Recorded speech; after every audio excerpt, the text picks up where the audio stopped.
Cafe.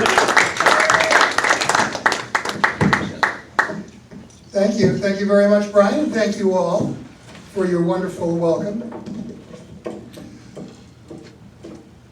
This is brand new material, so I do have a cheat sheet up here.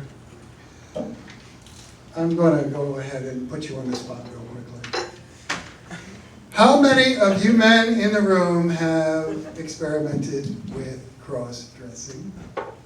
Hey! Maybe, all right, look, maybe when you were a kid, you tried on your sister's or your mother's clothing, or maybe sometime when your woman was out of town, you tried on her clothing, or maybe sometime when you were out of town, you went over to Walmart and got yourself a cheap nightie or a cheap bra and panties and paraded around in front of the mirror in your hotel room, and then you threw them in a dumpster in the middle of the night so that you wouldn't get caught. Yeah, I'll bet. Well, listen, if you have never gone out in public in women's clothes, you do not know what you are missing. Do you like scary rides? The scariest thing that you are ever going to do is step out of a car in women's clothing in public for the first time. Every guy should try cross-dressing at least once. If for no other reason, it will give you an appreciation for the trouble that your woman goes through to get ready for you for a date. How would you like to spend 3 to 4 hours getting ready to have the guy show up and say, you know what, let's just stay home and Netflix and chill? You know, and you might want to consider saying something nice too. Statistically speaking, by the way, 84.7% of all men have tried cross-dressing. Ladies, that means that the man that you are sitting with right now has done it. 94.6% of all men have had a homosexual experience. Not me. 100.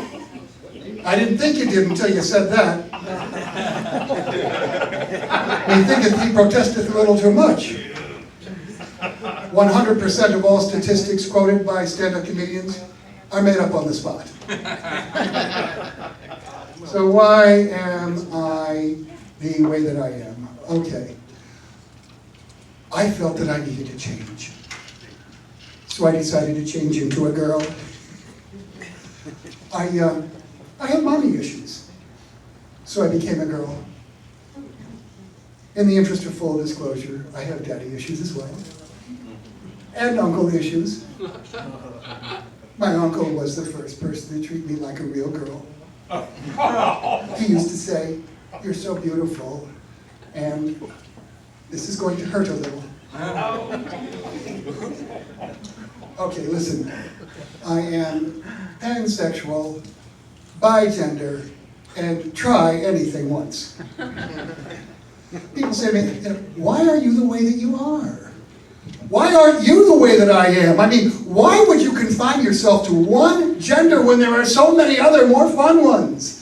And why would you eliminate half the world's population as a sexual partner? Good point. To look at me, you would think that I was a member of the LGBTQA+ community. They won't have me, they've disowned me. You would think with that many fucking letters they'd find room for me somewhere, wouldn't you? You know what I'm thinking? Fuck them, I'm going to join Black Lives Matter. I was informed by the Laughing Comedy Writers Group that I should tell you a little bit about my history, like when I used to be butch. As unbelievable as it may seem, I boxed. Professionally. I actually had 66 fights. I won 44 of them. Wow. Can you imagine what it was like to get your ass beat by a sissy like me? And I was a contemporary of Sugar Ray Leonard. I traveled with him. And I called him out. I tried to get the son of a bitch to fight me. He wouldn't. I say it's because he was scared.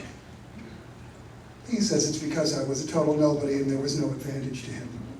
You decide who's telling the truth. I'll say this much. I've always been opposed to this whole concept of allowing biological males to compete in women's sports. But I've been thinking, I think I can still take just about any girl. So I'm starting to reconsider that. I think I'm going to get back into the fight game. I'm Shelley Kelley. Thank you all very much for your time. And you take care of your boss now. Here's Brian.